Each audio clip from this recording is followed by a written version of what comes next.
Hello everyone, welcome to Krishna's online lectures. In this video, I am going to discuss about concepts of elastic and inelastic impact. So as I have discussed about the impact and impulsive force, so impact we generally defined as a force which is generated because of the collision. So when two bodies collides or two bodies comes in contact with each other for a very short time period because of applied force, and that applied force should have high magnitude. So because of high magnitude force, if two bodies are comes in contact for a very short interval, so when two bodies comes in contact, they produce one impulsive force. That impulsive force is called impact. So that impact should be greater than the applied force on the body. So this is the concept of impact. Now if we want to define two more types of impact, so that termed as elastic impact and inelastic impact. So this elastic impact and inelastic impacts mainly depends on the magnitude of impact or impulsive force as well as the material of the object.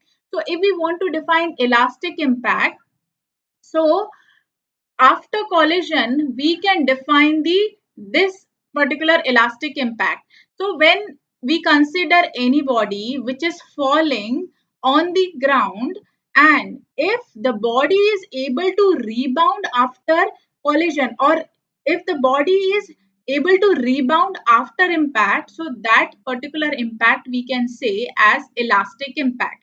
Or inelastic impact, when body which is falling on the ground after application of applied force or because of weight. So when this body is coming to the ground, so after collision or after impact, this body is not able to rebound. So that particular impact we define as inelastic impact. So let us consider one object. Let us consider this is a object, or this is a ball. When this ball is falling toward the ground, so this body or this particular object we are considering as ground. This is a flat surface and this is our ball.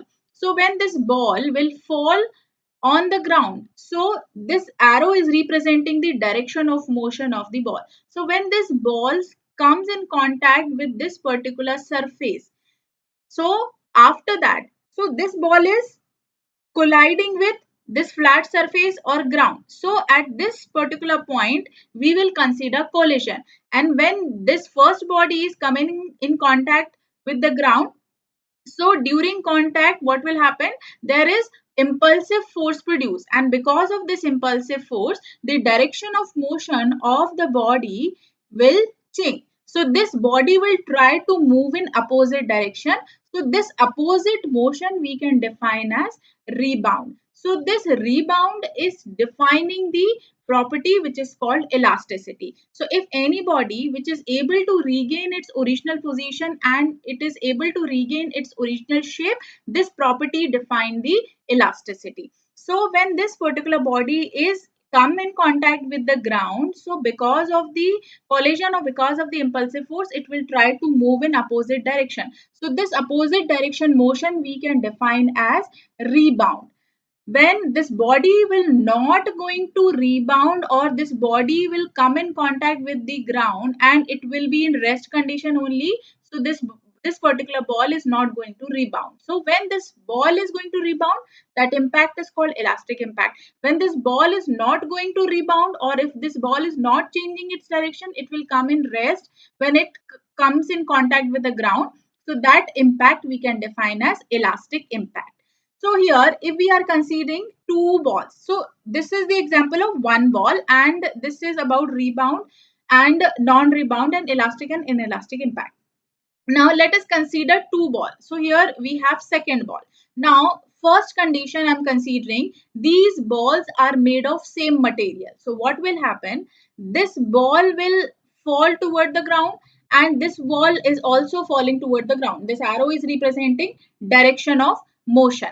So when these two balls are made of same material, so after comes in contact with the ground, when these two balls will rebound, so they will rebound up to same height. Here this ball is going up to a particular height. So this second ball will also go up to particular height, and this particular height or rebound is also depends on the applied force. If same magnitude of force is applicable, in that case these two balls will reach same height.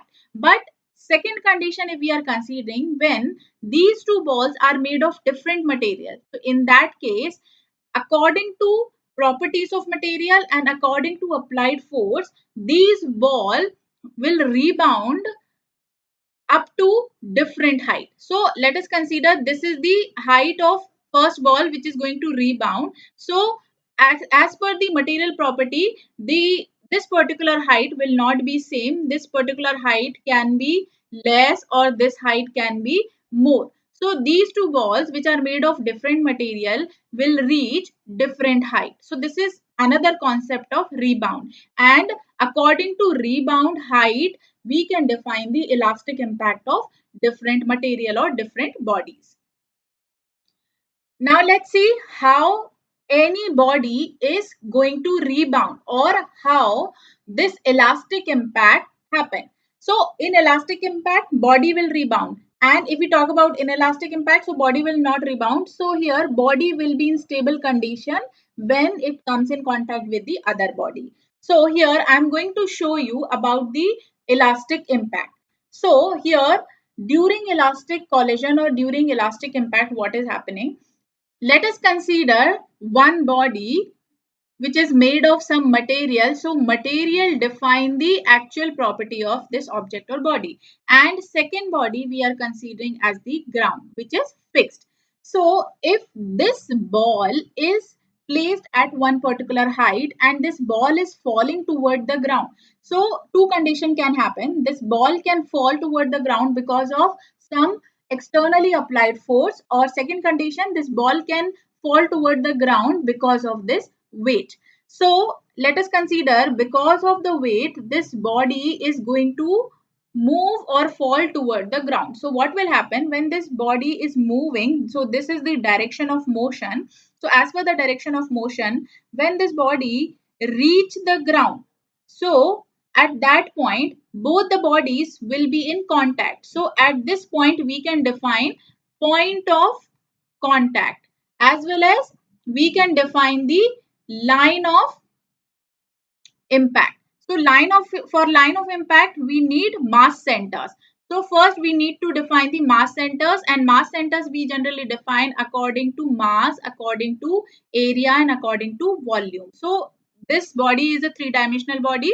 So this mass center will be the center of gravity. So when we have mass center, so we can define line of impact. So these are the basic terms which is related to collision. So at this particular point, when this body is reaching the ground, so here collision will happen and bodies comes in rest immediately after collision. So when collision happen, these two bodies will try to produce some impulsive force because of the external load. So after impulsive force or during contact, these two bodies will come in rest condition immediately. After that, when these two bodies comes in rest, after that both the bodies will try to compress each other, or body tend to compress each other, and compression will continue till maximum condition. So up to particular limit, both the bodies will try to compress each other continuously up to maximum compression condition, and this compression is depends on the applied force or magnitude of impulsive force, as well as it depends on the material of the body. So both the bodies will try to compress each other up to maximum condition. Now when this compression will be maximum, after that bodies will try to move away, or the direction of motion of the body will change. So here we can define up to second condition, we can define period of deformation.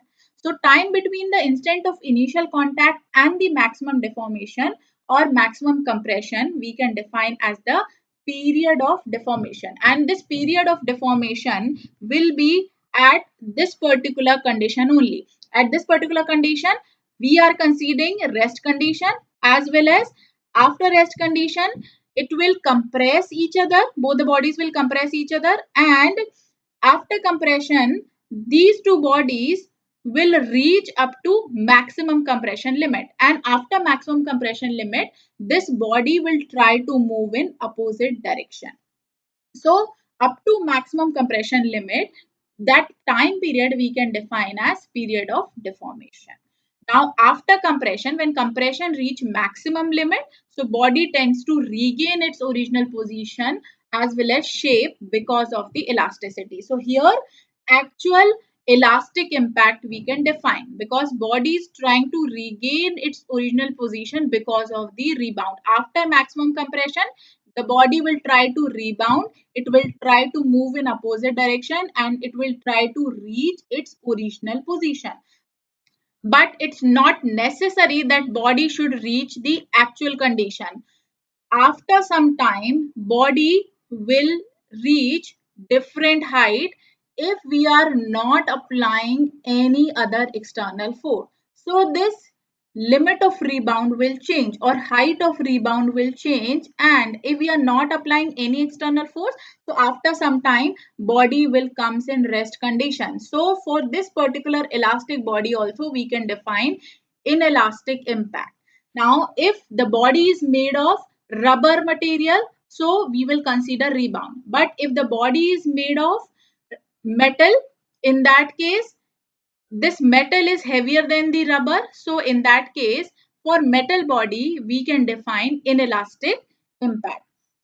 So here when the body is going to rebound, so process of regaining original shape is called restitution.